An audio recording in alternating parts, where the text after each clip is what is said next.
Hi hello friends, welcome to Harikasri creations. మన మగ్గం work 45 days ఛాలెంజ్లో ఈరోజు డే 29 చూద్దాం. ముందుగా ఈ ఛానల్ ఎవరైతే ఫస్ట్ టైం చూస్తున్నారో ప్లీజ్ సబ్స్క్రైబ్ చేసుకోండి. ఈరోజు స్ప్రింగ్ థ్రెడ్ లోడింగ్ అనేది ఎలా కుట్టుకోవాలో సింపుల్గా చూసేద్దాం. ముందుగా బ్లౌజ్ పైన పైపింగ్ థ్రెడ్ అనేది బ్లూ తోటి స్టిక్ చేసుకోవాలి. లోడింగ్ చేసేటప్పుడు కాటన్ థ్రెడ్డే యూజ్ చేయండి. స్ప్రింగ్కు పైపింగ్ థ్రెడ్ పైన లోడింగ్ చేసేటప్పుడు షుగర్ బీడ్స్ అయినా ఇలా స్ప్రింగ్ అయినా ఏదైనా లోడింగ్ చేసేటప్పుడు క్రాస్గా తీసుకోండి, అప్పుడైతేనే లుకింగ్ బాగుంటుంది.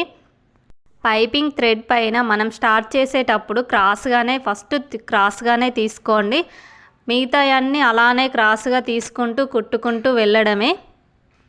లాంగ్ అండ్ షార్ట్ కుట్ అనేది ఎలా కుట్టుకున్నామో సేమ్ అదే విధంగా ఉంటుంది, కాకపోతే స్ప్రింగ్ వస్తుంది అంతే. సింపుల్గానే ఉంటుంది. ఒకటికి 2 సార్లు ప్రాక్టీస్ చేసుకోండి, మీకే ఈజీగా ఉంటుంది. లోడింగ్ చేసేటప్పుడు లాంగ్ కుట్ అనేది వేసుకుంటాం కదా, దాని ముందు కానీ షార్ట్ కుట్టు వేసుకొని మళ్ళీ వెనుకకు స్ప్రింగ్ అనేది పెట్టుకోవాలి లాంగ్ కుట్టుకు. తర్వాత కూడా షార్ట్ కుట్ అనేది వేసుకోవాలి, అప్పుడైతేనే పర్ఫెక్ట్గా ఉంటుంది. వీడియో అనేది స్కిప్ చేయకుండా పూర్తిగా చూడండి, అప్పుడైతేనే మీకు అర్థమవుతుంది.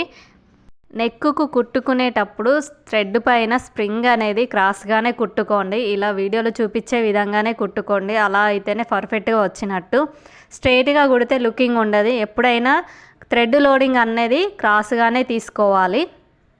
ఫస్ట్ స్ప్రింగ్ అనేది నార్మల్గా కుట్టడం నేర్చుకోండి, అది పర్ఫెక్ట్గా అయిన తర్వాతనే థ్రెడ్ లోడింగ్ అనేది నేర్చుకోండి, అప్పుడైతేనే మీకు వస్తుంది. లేదంటే కొంచెం స్ప్రింగ్ అనేది ఇబ్బందిగా ఉంటుంది కుట్టడం. ఇలా మన నెక్కుకు పూర్తిగా లోడింగ్ అయిపోయిన తర్వాత అవుట్లైన్గా గొలుసు కుట్టు అనేది కంపల్సరీ వేసుకోవాలి. సిల్క్ థ్రెడ్ తోటి 2 వరుసలు వేసుకోవచ్చు, లేదా మీ షుగర్ బీడ్స్ కూడా కుట్టుకోవచ్చు. మీకు ఏ డిజైన్ నచ్చుతుందో ఆ డిజైన్ను కుట్టుకోవచ్చు. కాకపోతే మీరు బేసిక్ అనేది కొంచెం పర్ఫెక్ట్గా నేర్చుకోండి. పర్ఫెక్ట్గా నేర్చుకుంటేనే ఏ డిజైన్ అంటే ఆ డిజైన్ వేసుకోవచ్చు మీ బ్లౌజ్ పైన.